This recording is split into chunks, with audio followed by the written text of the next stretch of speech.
Hello everybody, ito po ang inyong lingkod, Yuritech at your service.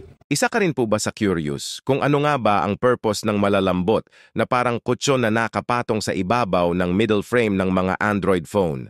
Ang tinutukoy ko pong foam ay itong mga nasa ibabaw ng middle frame na ito at ang mga foam po na ito ay isang conductive material na ang ibig sabihin ay pwedeng daluyan ng kuryente. Para mas malinaw ay itest natin sa multimeter kung may continuity ba sa ground ng phone ang malambot na bagay na ito.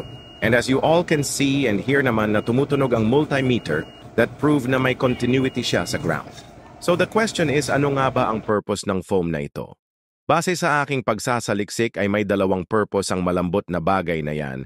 And by the way, ang tawag pala sa bagay na ito ay conductive adhesive foam. Ang kanyang unang purpose ay makikita rin natin sa kanyang pangalan na conductive.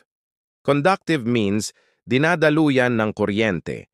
At alam naman natin na ang LCD ay may mga dumadaloy na electrical charges na kapag hindi mag-balance ang negative at positive charge, ay posibleng makaapekto sa performance ng touchscreen na humahantong sa tinatawag nating auto-touch. In other words, ay tumatayo rin siya bilang taga-discharge ng electrical charges sa LCD.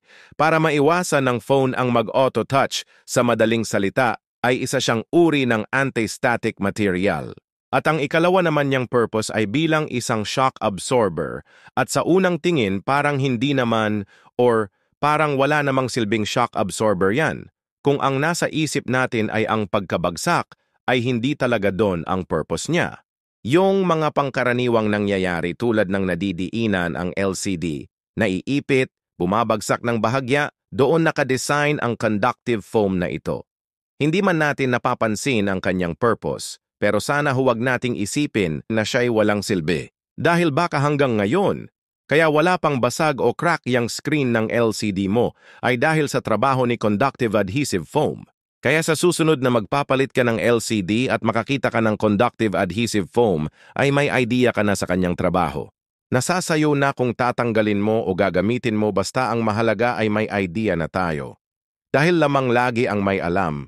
Sana po ay nag-enjoy kayo sa panonood at the same time po ay natuto sa video natin ngayon. Ako nga po pala ang inyong lingkod Yuritech at your service. Antabayanan po ninyo ang mga susunod ko pang video na bukod sa kaaya-ayang panoorin, ay kapupulutan pa ng kaalaman.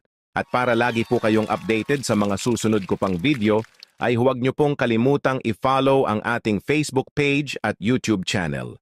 Hanggang sa muli po. Salamat!